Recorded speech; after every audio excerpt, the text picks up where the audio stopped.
ya. Jadi Bu Siti ini kemarin baru mendatangi makam dari Mbah Tunggul Wulung. Sayangnya saya tidak bisa menemani, dan beliau ini sesuai dengan nazarnya ketika sudah merasa dikabulkan hajatnya oleh Tuhan Yang Maha Esa, ingin membelikan sapu, dan ini sudah dibelikannya sapu. Dan kemudian ini ada tempat untuk membuang sampah ya, daun-daun kering berserakan yang ada di keramat Mbah Tunggul Wulung.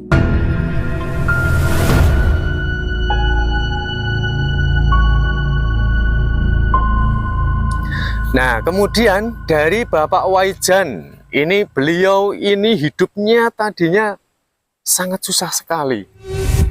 Dan beliau ini menelepon saya, mengadu jalan ceritanya bahwa beliau ini sedang bangkrut, sedang kolab, memiliki usahanya tidak jalan, dan bahkan dikejar-kejar oleh hutang yang diambilnya dari perbankan. Maka dari itu ada sebuah aset yang dimilikinya, ada rumah yang kecil beliau, pengutaraan beliau, dan beliau ini ingin menjualnya tapi tidak laku-laku. Lalu kemudian minta diantarkanlah oleh saya ke makam Ki Tunggul Wulung ini tadi, ingin meminta doa restu pada Ki Tunggul Wulung, Ibu Suwarti dan Ibu Swonggo, agar tanah satu-satunya yang dimiliki, rumah kecil yang dimiliki, harta semata wayangnya ini supaya bisa laku, dengan tujuan agar bisa melanjutkan perjalanan hidupnya dalam memenuhi kebutuhan dirinya dan anak istrinya. Kalau ini Pak Waijan betul-betul kan memang perlu sekali.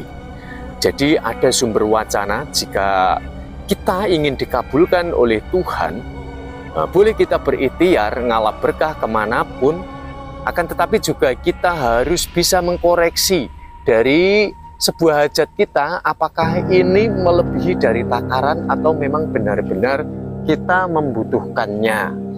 Nah, benar saja yang terjadi, Pak Waijan ini datang ke sini dengan membawa ini bunga telon. Kembang telon itu bunga 3 rupa.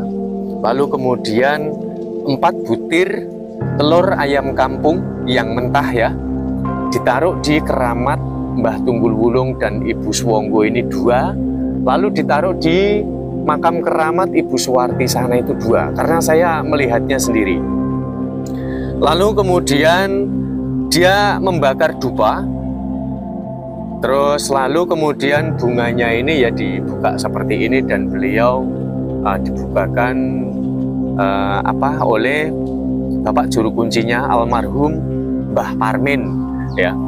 Lalu kemudian beliau berkeluh kesah. Jadi setelah itu Mbah Parmin ini kemudian meninggalkannya, dan Pak Waijan beserta sang istri itu meminta kepada Ki Tunggul Wulung dan juga seluruh penunggu yang ada di sini agar memberikan doa restu serta dukungannya agar tanah yang dimilikinya ini bisa laku. Pohon Trenggulun yang sangat besar ini menjadi saksi dari apa yang dihajatkan oleh Bapak Waijan beserta istrinya, dan atas kehendak Tuhan Yang Maha Esa, tanah tersebut ini ternyata dalam kurun kurang lebih waktu 2 bulan ini bisa laku. Dan beliau ini langsung buru-buru menghubungi saya karena ingin mengucapkan rasa terima kasih. Saya ingin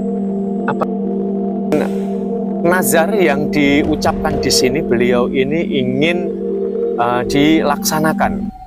Jadi benar saja Bapak Waijan dan sang istri ini menemui saya dengan wajah yang binar. Alhamdulillah Mas, tanah saya laku, padahal saya udah tawarkan kemana-mana nggak laku. Seperti itu ya. Lalu beliau ini ya apa ya, mendatangi tempat ini tentunya sesuai dengan nazarnya waktu itu yang dibawa oleh Bapak Waijan itu untuk memenuhi nazarnya. Kalau tidak salah, ingat saya ya, minyak wangi panbu, terus kemudian telur dan bunga, ini lebih banyak lagi. Nah, ini menjadi sumber wacana bahwasanya jika kita memiliki adanya sebuah hajat dan keinginan, jika memang kita benar-benar perlu, bukan untuk nafsu keserakahan, dengan meminta dukungan serta doa restu kepada alam semesta. Salah satu adalah Mbah Tunggul Wulung, Ibu Suwarti, Ibu Suwonggo, dan seluruh makhluk ciptaan Tuhan yang ada di sini akan mendapat. Karena dari apa yang dia pinta ini betul-betul dibutuhkannya, bukan hanya untuk memenuhi nafsu serta keserakahannya. Dan alhamdulillah atas karunia Tuhan Yang Esa, Bapak Waijan, tanahnya sudah laku dan sekarang usahanya sudah bisa berjalan kembali. Lalu kemudian dengan Ibu Siti ya, Ibu Siti ini kemarin juga sayangnya saya tidak bisa menemani beliau datang ke sini karena beliau sebelumnya juga nggak ada kasih kabar. Jadi beliau ini dadakan karena mungkin dari faktor cuaca atau apa, tapi beliau ini bilang ke saya gini, Mas, saya lagi di makam Mbah Tunggul Wulung, sesuai dengan janji saya membelikan ini. Dia nggak bilang gitu, Ding. Sesuai dengan janji saya datang ke sini dan beliau menunjukkan kedua sapu ini dan juga kedua tempat untuk membuang sampah ini ya. Jadi terima kasih siapapun, entah itu Ibu Siti atau yang lainnya ya, atas kepeduliannya terhadap pepunden, karena punden ini adalah merupakan cagar budaya yang memang menurut undang-undang negara kita semua memiliki hak serta kewajiban untuk menjaga dan melestarikannya, sehingga dengan demikian punden ini akan bisa terjaga dan tidak dikhawatirkan dengan kepunahannya. Baik, terima kasih untuk teman-teman yang sudah mendengarkan cerita nyata ataupun kisah nyata yang saya ceritakan. Kurang lebihnya saya mohon maaf ya. Jadi ini setidak-tidaknya saya ulangi lagi, bisa dijadikan sebagai sumber edukasi, motivasi, evaluasi diri.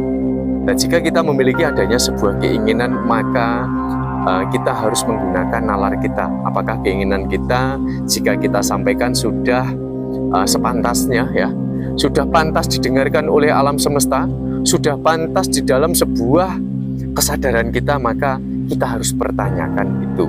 Dan untuk yang menyukai dengan cerita mistis, setidaknya kisah nyata ini bisa diambil